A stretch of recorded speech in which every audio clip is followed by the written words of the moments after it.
Namo Buddhaya. Good morning, everyone. Welcome and welcome back to another video. From today's video, we are going to discuss about the practice of merit in Buddhism. Now, the word that is given to the merit in Pali text is punya. Now, the Buddha describes this punya in many ways. Now, in one place, the Buddha describes that there are three streams of accumulating merits, and there are three streams of merits to life.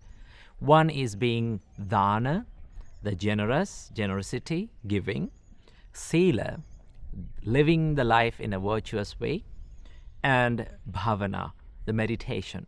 So Buddha mainly describes these are the three practices and these are the three streams of merits to life. But the practice of merit is one of the most underappreciated practices in Buddhism, specifically when it comes to the Western approach of Buddhism. It may seem like a sensible thinking because this practice may seem like a little bit deviating from the core concepts like non-self and letting go in Buddhism. But the practice of merit is one of the things that even the Buddha had appreciated. So if the Buddha appreciated it, if the master appreciated it, then there is no reason that we can see that we can deny the practice of merit. Now, the reason why the Buddha emphasized the practice of merit is because it is like a good foundation for the spiritual practice, right? For an example, if someone practices giving, right, he practices a form of selflessness, like letting go, so that it gives the rise, it gives the spark to let go in a higher way, like a higher state, right? So the Buddha says that practice these three streams of merit and develop a good foundation of spirituality. And with that foundation of spirituality, with that good foundation of spirituality, you can achieve the higher states of spirituality. So that is why the Buddha emphasized the practice of merit in Buddhism, so that we cannot say that you should not practice merit, right? I have seen a lot of people that deny the practice of merit. They say like, oh, we should not practice merits, we should let go of that, and we should always focus on the selflessness and vipassana and non-self. But here's the thing, without that foundation, how can we build up a good spiritual practice? How can we achieve the higher states of spirituality? And that is why the Buddha says, practice this merit. So simply, what is merit?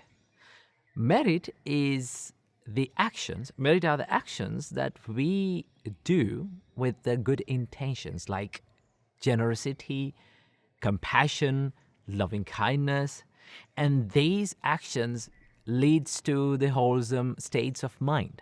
And the more we practice this, the more wholesome our mind become, right?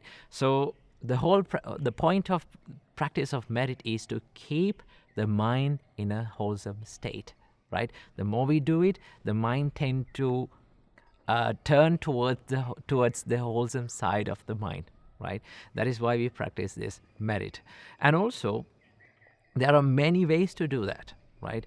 By giving, you can practice merit, right? By being selfless and putting yourself into service towards others can accumulate merits. And also by living a virtuous life can accumulate merit. And by meditating, giving loving kindness, showing compassion, there are loads of ways to accumulate merits to life, right? And if we do that, we can become a good human. Simply the point of practicing the merit is to simply become a human with good intentions and a human with a wholesome heart. So the practice of merit is crucial in Buddhist practice, and do not deny it, right? Keep on practicing it, and it lays you a good foundation for all of your spiritual practices. So keep this little advice in your mind and practice this merit and make your life beautiful. Namo Buddhaya.